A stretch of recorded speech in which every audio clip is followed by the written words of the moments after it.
Thank you, President and Miss Clinton and Chelsea, for being here today. You have shown extraordinary kindness throughout the course of this week.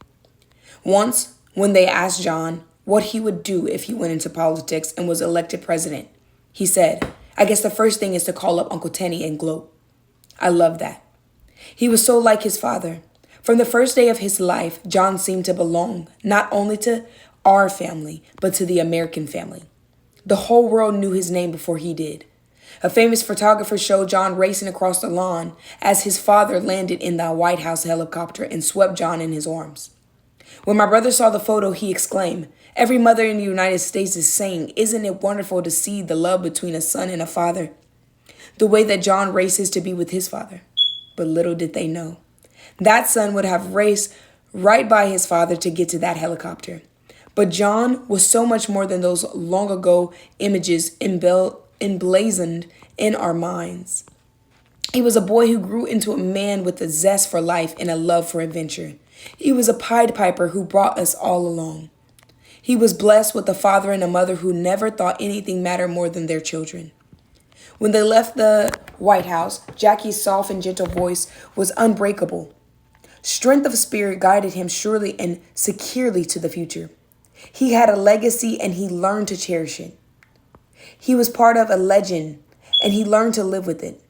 Above all, Jackie gave him a place to be himself, to grow up, to laugh and cry, to dream and strive on his own. John learned that lesson well. He had amazing grace. He accepted who he was, but he cared more about who he could and should become. He saw things that could be lost in the glare of the spotlight, and he could laugh at the obscurity of too much pomp and circumstance. He loved to travel across the city by subway, bike, and rollerblade. He lived as if he was unrecognizable, although he was known by everyone he encountered. He also introduced himself rather than take anything for granted.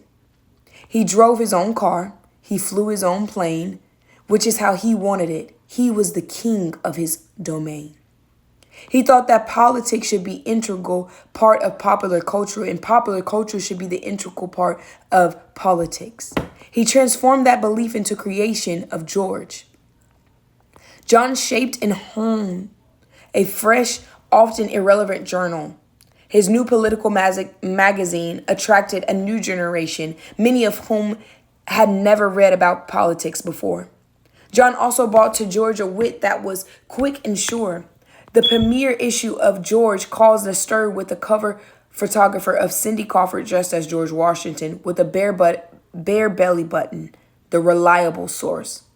Column in the Washington Post printed a mock cover of George showing not Cindy Crawford, but me dressed as George Washington with the belly button exposed. I suggested John that perhaps I should have been the model for the first cover of his magazine without missing a beat. John told me that he stood by his original editorial decision. John brought his same playful wit to other aspects of his life. He campaigned for me during my 1994 election and always created a stir when we arrived in Massachusetts. Before one of his trips to Boston, John told the campaign he was bringing along a companion, but would need only one hotel room. Interested and discreet, a senior campaign worker picked up John at the airport and prepared to handle any media barrage that might accompany John's arrival with his mystery companion. John landed with the companion all right, an enormous German shepherd dog named Sam he had just rescued from the pound. He loved to talk about the expression on the campaign worker's face and the reaction of the clerk at Charles Hotel and John and Sam when John and Sam checked in. I think now not only are these wonderful adventures, but of a kind of person John was. He was the son who quietly gave extraordinary time and ideas to the Institute of Politics at Harvard that bears his father's name. He brought to the Institute his distinctive insight that politics could have a broader appeal, that it was not just about elections, but about the larger force that shapes our whole society. John was also the son who was once protected by his mother. He went on to become her pride and her protector in her final days. He was the Kennedy who loved us all, but who especially cherished his sister Caroline, celebrated her brilliance, and took strength and joy from her lifelong mutual admiration society.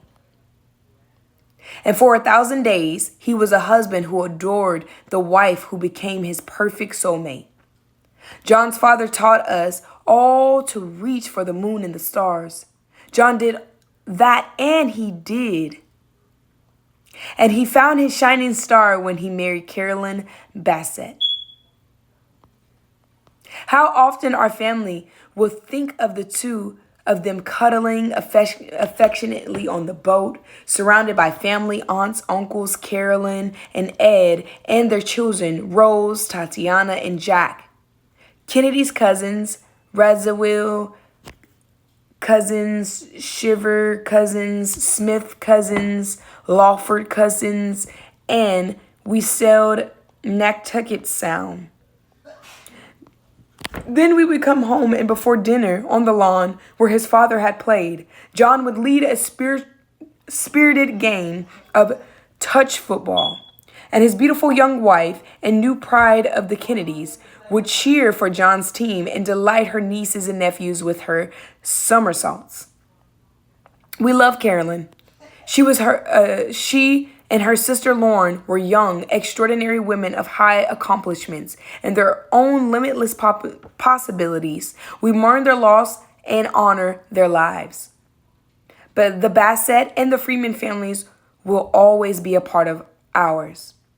John was a serious man who brightened our lives with his smile and his grace.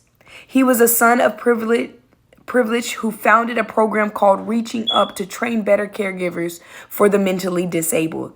He joined Wall Street executives on the Robin Hood Foundation to help the city's impoverished children. And he did it all so quietly. Without ever calling attention to himself, John was one of Jackie's two miracles. He was still becoming the person he would be and doing it by the beat of his own drummer. He had only just begun. There was in him a great promise of things to come. The Irish ambassador recited a poem to John's father and mother soon after John was born. I can hear it again now, at this different and difficult moment. We wish to the new child a heart that can be beguiled by a flower that the wind lifts as it passes if the storm break for him. May the trees shake for him, their blossoms down. In the night that he is troubled, may a friend wake for him, so that his time may be doubled, and at the end of it all, loving and love, may the man above give him a crown. We thank the millions who have rained blossoms down on John's memory. He and his bride have gone to be with his mother and father, where there will be an end to love. There will never be an end to love. He was lost on that troubled night, but we will always wake for him, so that this, his time, which was not doubled, but cut in half, will live forever in our memory and in our beguiled and broken hearts. We dare to think in that other Irish phrase that this John Kennedy would live to comb gray hair with his beloved Carolyn by his side. But like his father, he had every gift but length of years.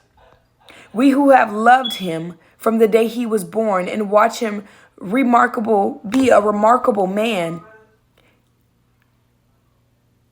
now bid him farewell. God bless you, John and Carolyn. We love you, and we always will.